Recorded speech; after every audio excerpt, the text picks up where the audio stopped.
Chers amis, cette petite vidéo pour vous montrer et décrire ce que nous avons publié sous le nom de Panorama View.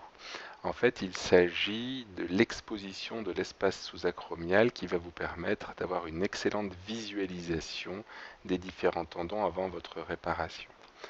Nous sommes par voie postérieure à travers le soft point, il s'agit d'une épaule droite et la sonde de vaporisation passe à travers une voie antéro-externe. Et vous voyez que le premier temps consiste à enlever toute la bourse sous-acromiale qui est au contact du deltoïde, de peler entre guillemets ce deltoïde. Puis le scope est tourné vers le haut et nous allons atteindre l'acromion et percevoir assez rapidement le contact du bord externe de l'acromion, le bord osseux. Nous y arrivons. À partir de là, nous allons continuer de détacher ce rideau fibreux aponévrotique qui concerne le fascia profond du deltoïde et qui va s'insérer sur l'angle antérieur de l'acromion et dégager de tout tissu la face profonde du entre guillemets bec acromial. Et vous voyez que cela va créer un espace. J'utilise des canules, je pense que c'est un des atouts pour pouvoir conserver la pression dans l'espace de travail et augmenter le volume de visualisation, la chambre de travail.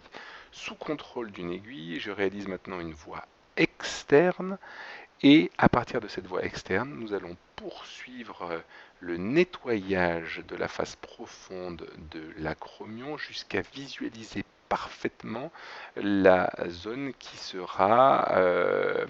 permettra la réalisation de l'acromioplastie. Dans ce cas précis, vous voyez qu'il y a un petit anthésophyte, et à partir de là, quand vous avez une bonne visualisation, vous pouvez réaliser l'acromioplastie. L'acromioplastie est réalisée donc à la fraise.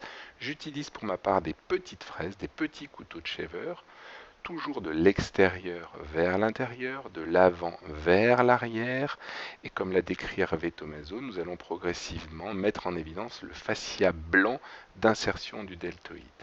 Le but est d'enlever l'anthésophyte, d'avoir à la fin un acromion plat, et l'acromioplastie consiste en fait à réaliser deux étapes. Une première étape qui conserve l'exérèse de la pointe de l'acromion, plus ou moins une acromioplastie latérale si vous le souhaitez, selon les écoles, selon la morphologie de l'acromion, d'enlever l'anthésophyte, donc l'ossification de l'insertion du ligament coraco-acromial sur l'acromion, et ensuite une part de désépaississement de la face profonde de l'acromion. Vous allez le voir à la fin, quand nous allons nous mettre par voie latérale, nous aurons alors un très bon contrôle de l'acromioplastie. C'est le cas, nous passons maintenant le scope par voie latérale, et vous voyez qu'après avoir enlevé toute cette bourse sous-acromiale, d'emblée, nous avons tout de suite une excellente visualisation.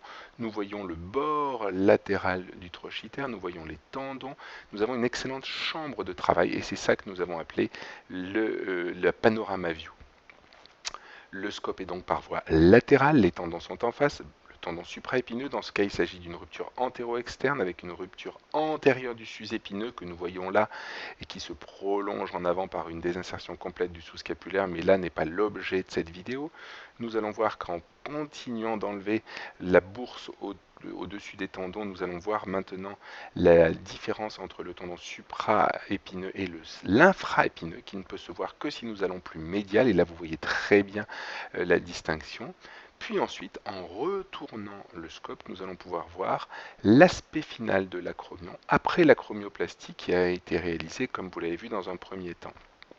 Et c'est alors que nous pourrons avoir un contrôle, et nous voyons alors que l'acromion est parfaitement plat, il n'y a plus d'anthésophyte, il n'y a plus de bec entre guillemets acromial. Vous allez pouvoir continuer de nettoyer l'acromion, la partie postérieure, et il est très important pour avoir un contrôle de l'acromioplastie, de faire un contrôle selon deux voies perpendiculaires, donc postérieure dans le soft point et latérale à travers une voie latérale. Et c'est ce contrôle qui permet de véritablement être sûr que nous avons réalisé une bonne acromioplastie. Je vous remercie de votre attention.